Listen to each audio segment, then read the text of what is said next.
I love these guys. Hello, everyone, and welcome to the Secondhand Lions podcast. My name is Bill Radford. I'm here with my good friend John Drennan. We've been Lions fans since the late 50s and early 60s, and we started this podcast so that we could take the trip with all of you to the Lions finally getting to the Super Bowl. We hoped it was going to be this past year, but we're still confident that in the next year or so, we're going to have the team that can do it.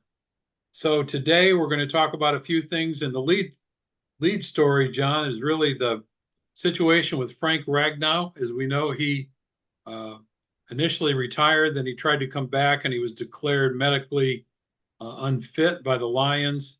And now we hear a story from Rod Wood that the Lions are trying to get back a portion of his signing bonus because he didn't fulfill the all the years in his contract. And you and I talked beforehand, and we both think this is just a really bad look for the Lions. They seem selfish, especially with a guy that gave his heart and soul to the team for so many years and really gave his body to the team. And now he'll bear those scars the rest of his life. And they're asking him to give back money. And it just doesn't look good. It doesn't look good for recruiting other free agents to come to the Lions. And I wondered what you thought of it. Well, first, I totally agree. It's a really bad look. Um, hey, before I go there, when you opened and said we've been fans since the 50s and 60s, I had this mental image of listeners starting to calculate how old are these guys? Well, But I'm old and you're older. yeah, there we go.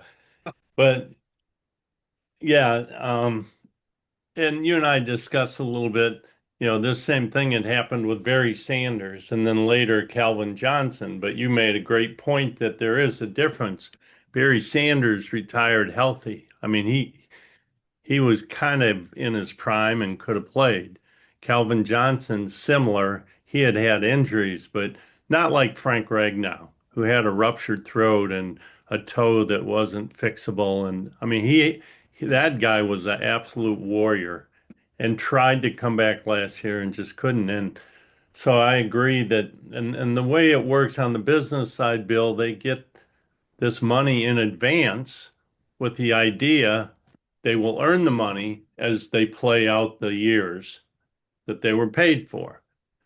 So I get that if you don't fulfill the contract, owing the money back's not a bad thing. That's a normal thing in business. But this is a different business.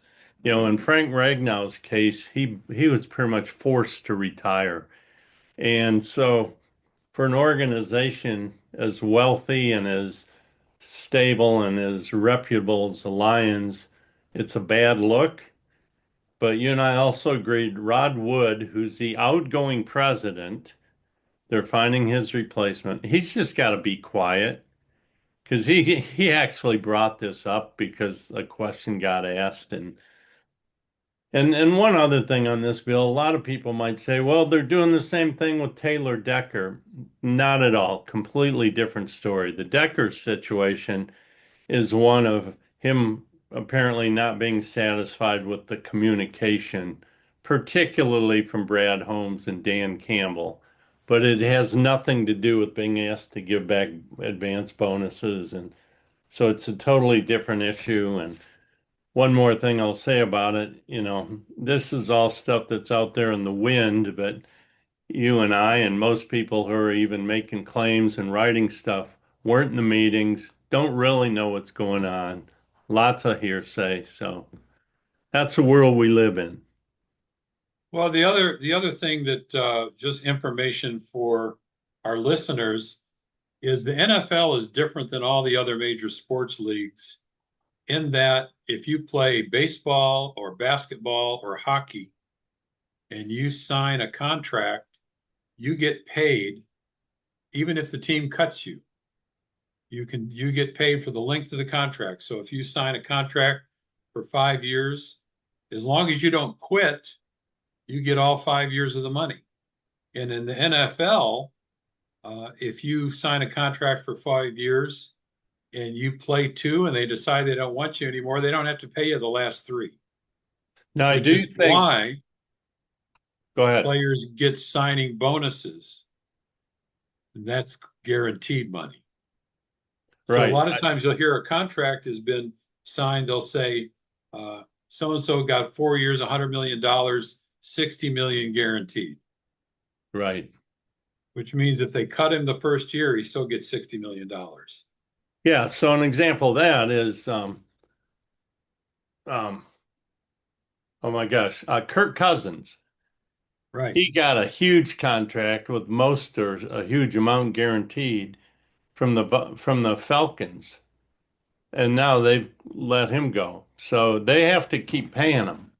And so he could go to some team, let's say the Steelers, and literally play for free, which he won't do, but he could, and still make a ton of money this year. So, Right. Because they have to pay him because they cut him. yeah, They have to pay him the signing bonus. If he didn't have his contract arranged so that it was a signing bonus, they wouldn't have to pay him anything. yeah. So that amount for him was guaranteed. Right. So, And in other yeah, so, sports, it's all guaranteed as long as you don't quit. right. Well, Bill, other stories. I mean, that one's been out there a lot. Another one's been the interview Dan Campbell had while at the team meetings out in Arizona. And I think these are important things. Two things he said. He implied they're going to move Panay Sewell to left tackle, or at least that's totally on the table. And I don't know if I've done it on this podcast so much, but my own head kind of pushed against that because of the stability of him at right tackle and having spent a year with Ratledge at right guard side by side. But I think it opens up the door for a couple things if he went to left tackle. One, the potential of Larry Borom starting at right tackle, which is Borum's a new free agent, and some people think he'd be solid. Or he might start ahead of a rookie as they get draft a right tackle and get that right tackle up to speed. And Bill, there are more right tackles available in the draft than left tackle. And they can probably get a good one at their 50th pick. So they might be thinking move Panay to left tackle, let Borum potentially start and recruit or draft a guy that could eventually take over. That's John, why one don't you thing. explain to our listeners why left tackle is considered usually more important than right tackle? Well, left tackle in terms of protecting the passer, especially a right-hand passer like Goff, because basically the way a right-hand thrower sets up, he's blind to the left side. And you got to keep those left or the rusher that comes in from the right side coming to the left side of the quarterback. Got to keep him off the quarterback. Right. That's huge. Here's what I like studs at both tackles. Yeah, And by the absolutely. Well, way, we have Bill, one at right tackle for sure. yeah, and by the way, Bill, Panay Sewell did play left tackle in college. Well, that all changes if you have a left-handed quarterback. Yes, it does. It goes opposite. So, and we don't have one in sight. So, No. the other bit of news from the Dan Campbell interview is talking about the joint practices, which I know he's always talked of really being in favor of those. This last year, they had joint practices with the Dolphins and the Texans, and the idea is you got referees there and you're playing real competition and it's more game-like than anything you can create in practice without that. But in the interview, he said he doesn't think they got as much value as they want and they won't be doing it this year. And also implied, I can't say this was from the interview, but it's out there that the Lions will likely play their starters in preseason games, at least a series or two for a couple of games. And that makes sense given how awful they were against Green Bay in the opener this year. Right. Well, also you had mentioned to me before we started our podcast that they might slow down on some of the full pads hitting in the practices in preseason. Yeah, I think that was implied. And again, I didn't hear the whole interview. I'm basing a lot of this. I do listen to other podcasters and read stories and stuff, but that just kind of makes sense. They not eliminate the full pads, hard hitting, but maybe cut back a little bit. Although, Bill, I do think most of their injuries have occurred not in practice, but in games. But practice does wear on the body, so. Right. And soon enough, the NFL is going to 18 games. So you have 18 games, however many preseason games they come up with. That's a lot of wear and tear on the body. And then if you make the playoffs, you're looking at hopefully another three at least, including the Super Bowl. If you win, if you get the bye, then you've got two games to win to get to the Super Bowl. If you don't get the bye, you've got three. So you're looking at possibly 22 games. Yeah, and Bill, if you're the league, you look at what a big payday those games are. If you're a player, you're like, seriously? And so I think for sure they would drop one of the preseason games. Right now there's three, it would take it to two. I wonder if they would even take it to one. And I also wonder if they would do things like allow teams to expand their roster and open it up for more players to be involved. Because you're right, it's brutal. And for anyone that hears this and thinks, oh, come on, they only play once a week and they get a bye week. And no, no, this is the NFL. This is modern day gladiator warfare. And as you and I have said, we wouldn't last one play when we were in our prime. Right. Well, just think about how big and strong these. I mean, you're looking at some of these guys weigh 300 pounds and they're running sub 40-yard dashes, and they're hitting you with ill intent. I mean, that's a car crash. No, it totally is, Bill. And the thing is, over the years, the players, because of training and nutrition and equipment and methodologies, et cetera, that they are bigger, they are stronger, they are faster, they are quicker, and quickness and speed are two different things. And the game is at the most brutal. Now, you can go back and watch clips from the 50s and 60s and Dick Butkus and when they didn't have face masks, and in some ways it was more brutal because they got away with stuff and they didn't have all the rules. So pure brutality was worse in the 50s and 60s, but pure physical potential right now, the physics of it is off the charts. Yeah. And the more games you play, the more opportunity there is for one of these big guys to fall sideways on your leg while you're trying to block another guy, and then there goes your knee. Yeah. And we All right. lost Well, Aiden Hutchinson not last season, the season before, on a freak play, and that seriously affected our defense for the rest of the year, even though the team was 15-2. So injuries are always going to be part of it, and a longer season creates more opportunity. And uh, I think you're right; they need a bigger roster. well, speaking of rosters, Bill, I went through the most current finding I could of the Lions, what I would call the active roster right now, and there's 68 players on it. That doesn't include like injured reserve, but I'm reading through these names, and 13 of them are new free agents, meaning they were not part of the roster last year.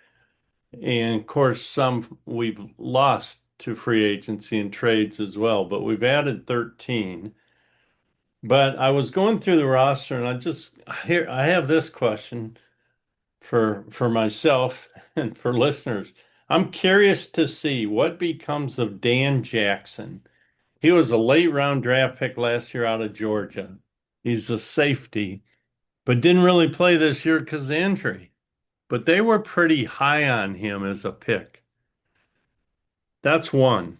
Secondly, is Giovanni Manu. Of course, he was picked 2 years ago because he's a physical beast, 6'7", about 355, but never played major college, had a lot of development, slow to develop in his first year. Last year, he got to start a game and back up another game. Didn't do great, got hurt. But he was drafted clearly as a project. But this year, if he doesn't perform, I don't see him being back next year. Third one, Jackson Meeks. You remember that name? Yes. We talked about him a lot in July. He looked really good in the preseason. He's a big, strong wide receiver from Syracuse, and he got hurt. Next one is Ennis Rakestraw. People are used to hearing that name. He drafted 2 years ago. They were very high on him as a cornerback out of Missouri. Got hurt in the first year, hardly played. Got hurt last year, didn't play. But apparently, the reports are he looks really good physically. He's ready to go this year. Be so nice to be able to see his potential. I got two more. You remember Nick Whiteside? Yes. I believe he played at Saginaw Valley or one of the Michigan smaller colleges. Is he on the practice squad? He was, but he was called up a few times when they were low on backs. In fact, you remember the Tampa Bay game where they played all the patchwork D backs? He was one of them, and they rocked. I mean, they shut Tampa Bay down, and they're high on him. And everything I've seen from him preseason and regular season, he could be a starter in this league as I think primarily cornerback. And then the last one is Makai Wingo. He came out of LSU as a little bit of an undersized defensive lineman, but he won in at LSU. They've got a particular jersey that every year it's a big honor to wear it. I think it's number 18, and it has to do with some former player, and it kind of means you're the man, you're the stud, you're the leader. So he wore that jersey. By the way, I know the Brad Holmes and Dan Campbell loved getting guys who were like captains of their team and Yeah. show leadership, and that's what that is. And I do believe they picked up a guy this year in free agency who had played at LSU and also wore 18. So there you go. So I'm really eager to see where these guys are come September. Well, John, you told me beforehand you had six guys, but here you mentioned five. Did I miss one? You missed one. I said Dan Jackson, Giovanni Manu, Jackson Meeks, Ennis Rakestraw, Nick Whiteside, and McKay Wingo. Yeah, I missed Rakestraw. And I got another six, but not going to go through those because there's a lot of interesting. Like, can you tell me who Kai Robichaud is? I cannot. Well, I couldn't have told you till I looked him up today. 23 years old, 6 foot, 213-pound running back out of Boston College. Joined the team last year in free agency and was hurt all year. But he's Yeah, still we on the talked roster. about the primary ability you have to have as a pro athlete is availability. And so guys that are hurt each of their first two seasons are on thin ice. Yeah. And the Lions have had their share. Now, they've also brought in a lot of guys who have been hurt. I mean, everybody's been hurt, but guys who have come off injuries. And sometimes that works out. You know, when they drafted Williams, um, I'm drawing a blank on his first name. Guys, I was Jameson. watching Jameson Williams. You know, I was watching the Lions in the 50s, so the brain doesn't always work right. But Jameson Williams, a lot of people said he might have been the number one pick in the draft the year they took him, but he was coming off a season-ending injury, and they kind of rolled the dice on him. But now, obviously, he's a stud and could be an amazing player this year. He had a great year last year.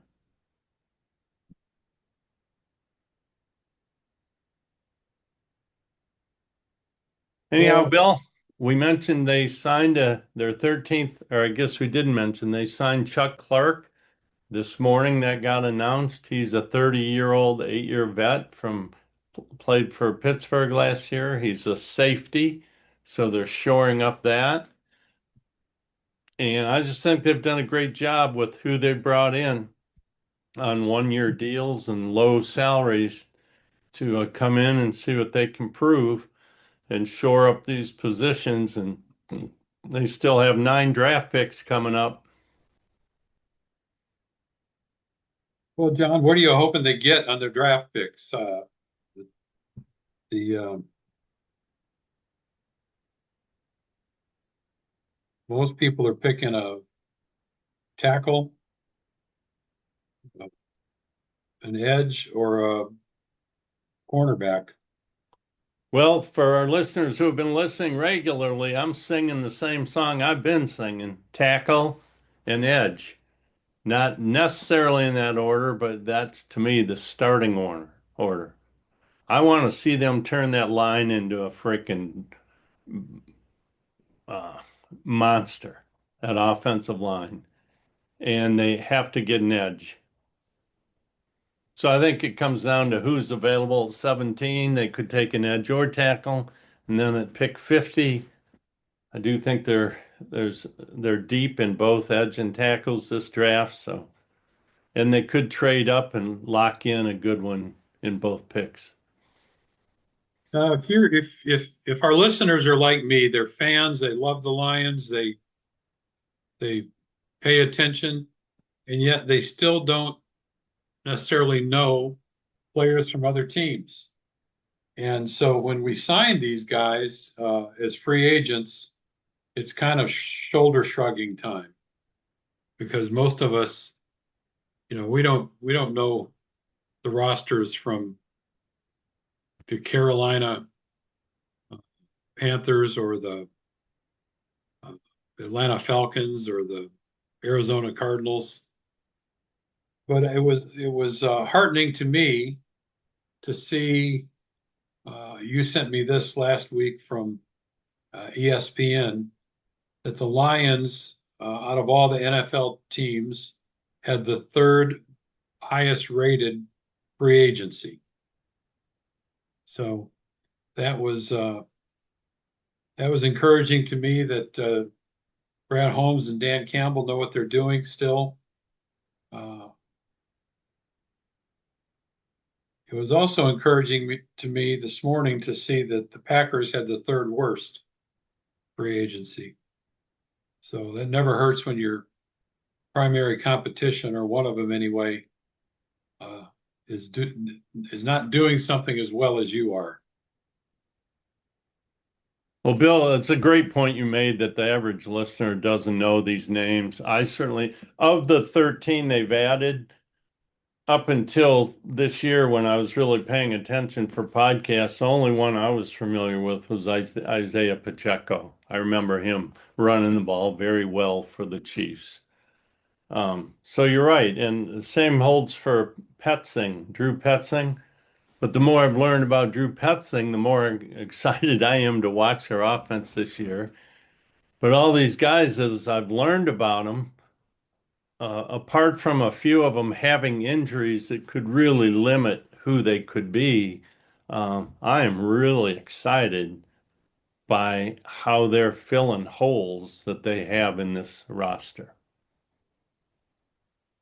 I'll give you an example. Tyler Conklin, tight end, really a proven veteran in this league in 8 seasons. They can bring him in, put him with the tight ends we already have and possibly still draft one and really turn that room into a strong room. And one more thing, Bill, I heard a expert podcaster talking about Greg Dortch, who's basically here to replace um, our wide receiver who went to the Browns or the Bears Khalif, rather, Khalif. Khalif Raymond. Yeah, he's hard to replace, but they think overall the Lions won out in that deal because he can step in and do really on the field what Khalif was doing. He's about, I think, 80% less money and he's 3 years younger. It's kind of a So, win-win-win. well, John, it'll be interesting to see. There's still free agents out there, and we have the draft coming up. It's funny, we talk about the NFL all year long. That's right. Well, they've been brilliant at how they've timed that out. They've been brilliant on how they've turned the combine into a spectacle and the draft into an amazing spectacle, amazing event. So, Bill, we're still in 3 seasons. We're at the end of free agency. Then we go into the draft, but then we go into the period of summer where players get made available um, in their practice squads where they can be poached. And free agents, there's still free agency at that time. So there's a lot left in roster building. And if you're a Michigan sports fan, you have baseball season starting. Uh, you have the Michigan Wolverines in the Final Four, and the Detroit Pistons leading the Eastern Conference. There's a lot to be happy about as a Detroit and Michigan sports fan. Yeah. And by the way, the Michigan women's basketball just tr they got trampled by Texas, but they were in it. I think that was 16 or 8. I Um, think they were in the eight. yeah. So let's put ourselves on the spot here, Bill. We're down the final four. We got Michigan playing Arizona. We got UConn playing Illinois. Who's going to be in the final two and who's going to win it? What's your prediction? I got Michigan and Illinois with Michigan winning. I do too. And folks, we have not talked about this. And after It watching would not Illinois, surprise me if it goes the other way. well, any team can win it. I just think UConn maybe ran out of miracles against Duke and watching Illinois, they are a load. And I just think Michigan, as good as they've been, scored 90 points in a row, 3 games in a row, won each game by double digits. But most people agree we're not even seeing them at their best right now. Arizona is going to be great, but that game could be the national championship game.